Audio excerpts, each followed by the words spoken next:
Phenol की रासायनिक अभिक्रिया पढ़ रहे हैं और फिनोल की रासायनिक अभिक्रियाओं में हमने पिछले वीडियो में OH बंध बदलन की अभिक्रिया पढ़ी थी या अम्लीय समूह की अभिक्रिया पढ़ी थी। नेक्स्ट है OH समूह की अभिक्रिया। यहाँ पर हम उन अभिक्रियाओं के बारे में पढ़ेंगे जिनमें फिनोल में से OH समूह बाहर निकलता है या पूरा पूरा हाइड्रोक्सी समूह अभिक्रिया में भाग लेता है। सबसे पहली अभिक्रिया है जिंक के साथ अभिक्रिया, ये से आप चैन भी कह सकते हैं। जब फिनोल की अभिक्रिया जिंक के साथ करवाते हैं तो ये जिंक इस ऑक्सीजन को लेकर के ZnO के रूप में बाहर निकल जाएगा और ये बेंजीन में अपचयित हो जाता है, बेंजीन का निर्माण हो जाएगा। चूँकि इस फिनोल में से ऑक्सीजन बाहर निकल रहा है, ऑक्सीजन का बाहर निकलना भी अपचयन होता है। नेक्स्ट है PCl3 PCl5 और थायोनिल क्लोराइड के साथ अभिक्रिया। हमने एल्कोहलों में भी देखा था, एल्कोहलों की अभिक्रिया PCl3 PCl5 और थायोनिल क्लोराइड के साथ करवाते हैं तो एल्किल क्लोराइड बनते हैं।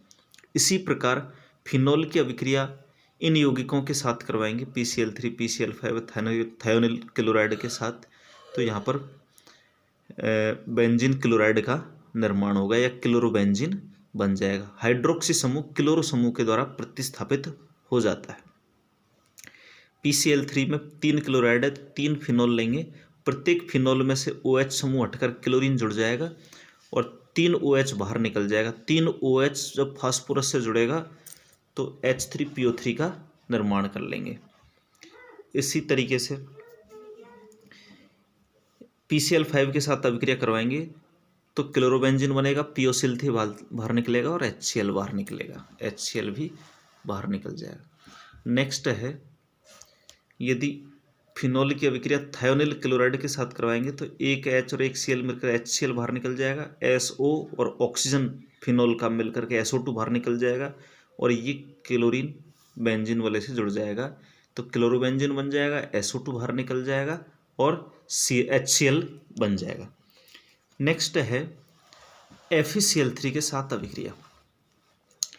जब फिनोल की अभिक्रिया फेरिक क्लोराइड के साथ करवाते हैं तो ये बैंगनी रंग प्रदर्शित करता है।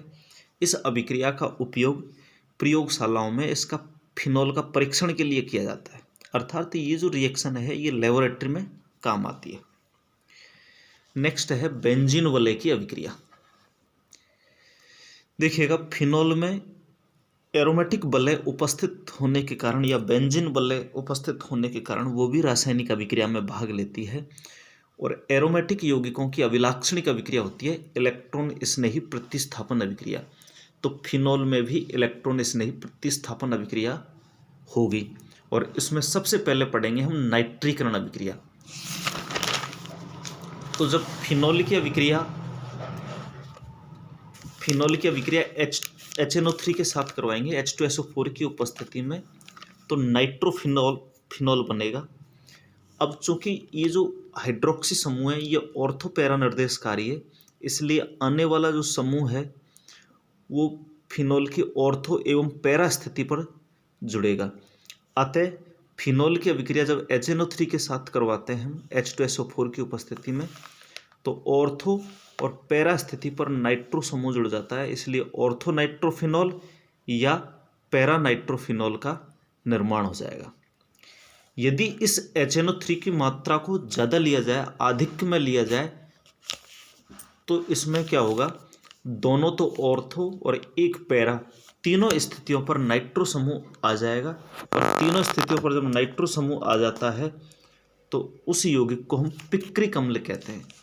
अर्थात फिनोल की अभिक्रिया HNO3 के आधिक्य में करवाते हैं H2SO4 की उपस्थिति में तो पिक्रिक अम्ल का निर्माण हो जाता है।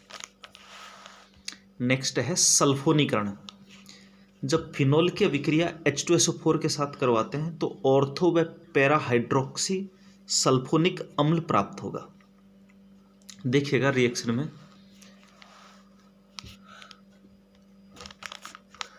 यदि फिनोल की अभिक्रिया करवा रहे हैं हम H2SO4 के साथ लो टेम्परेचर पर, निम्न ताप पर करवा रहे हैं, 15 से 20 डिग्री सेल्सियस ताप पर करवाते हैं तो बनेगा तो ऑर्थोहाइड्रोक्सी बेंजीन सल्फोनिक अम्ल और पैराहाइड्रोक्सी बेंजीन सल्फोनिक अम्ल। लेकिन निम्न ताप पर ऑर्थो वाला जो समायवी है वो मुख्य उत्पाद के रूप में बनेगा। और यदि इसी अभिक्रिया को उच्च ताप पर करवा दिया जाए, 100 डिग्री सेल्सियस ताप पर करवा दिया जाए, तो उस स्थिति में पैरा समायवी मुख्य उत्पाद के रूप में बनेगा और ऑर्थो समायवी है वो कम मात्रा में बनेगा। नेक्स्ट है फ्रीडेल क्राफ्ट एल्किलीकरण तथा एसिलीकरण अभिक्रिया। जब फिनोल की अभिक्रिया एल्किल क्लोराइड अथवा एसिल क्लोराइड के साथ लुईस अम्ल की उपस्थिति में करवाते हैं तो बेंजीन वलय में ऑर्थो एवं पैरा स्थिति पर एल्किल एवं एसिल समूह जुड़ जाते हैं, जिसे हम फ्रीडेल क्राफ्ट एल्किलीकरण तथा एसिलीकरण कहते हैं। देखिएगा आप, फिनोल की अभिक्रिया मेथिल क्लोराइड के साथ करवा रहे हैं AlCl3 की उपस्थिति में, तो यहाँ पर ये जो मेथिल समूह है ये बेंजीन की ऑर्थो एवं पैरा स्थिति पर जुड़ जाएगा। ऑर्थो स्थिति पर जुड़ेगा तो ऑर्थो क्रिसॉल कहलाएगा, पैरा पर जुड़ेगा तो पैरा क्रिसॉल कहलाएगा। इस अभिक्रिया में ये AlCl3 इस Cl को Cl- के रूप में ले जाएगा, तो इस CH3 पर पॉजिटिव चार्ज आ जाएगा। ये CH3 पॉजिटिव इलेक्ट्रॉन स्नेही की भांति व्यवहार करके बेंजीन वलय पर अटैक करेगा।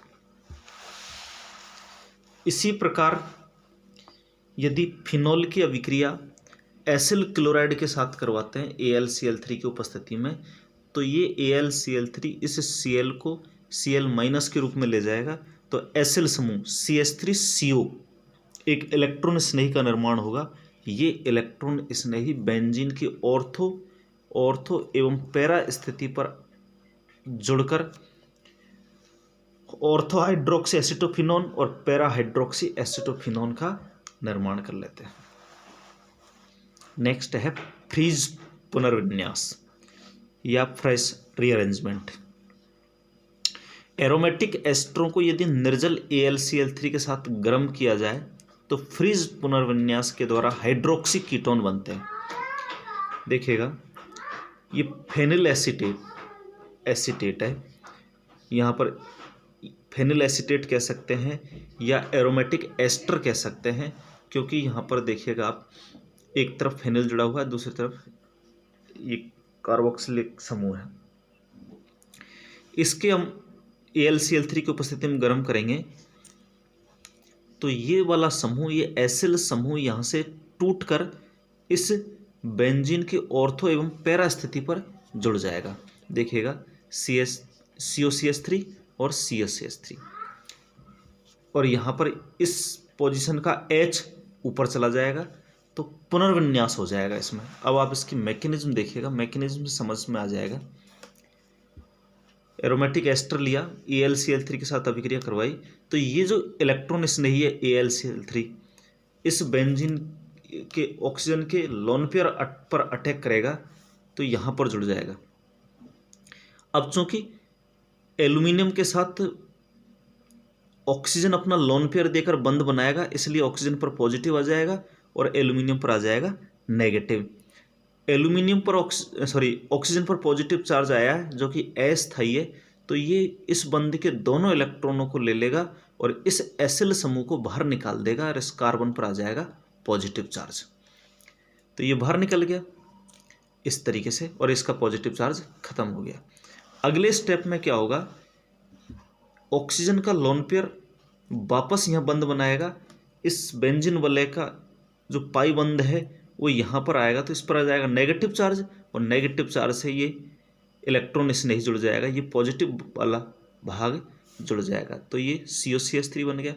अब चूंकि यहाँ पर डबल बॉन्ड आ गया, ऑक्सीजन पर पॉजिटिव चार्ज आएगा, यहाँ H है, ऑक्सीजन पर पॉजिटिव चार्ज आने के कारण ये अस्थायी है, तो ये H अपने बंध के दोनों इलेक्ट्रॉनों को यहाँ देकर इस बंध के दोनों इलेक्ट्रॉन ऑक्सीजन पर आ जाएगा, तो इसका पॉजिटिव चार्ज खत्म हो जाएगा और ये H+ के रूप में बाहर निकलेगा।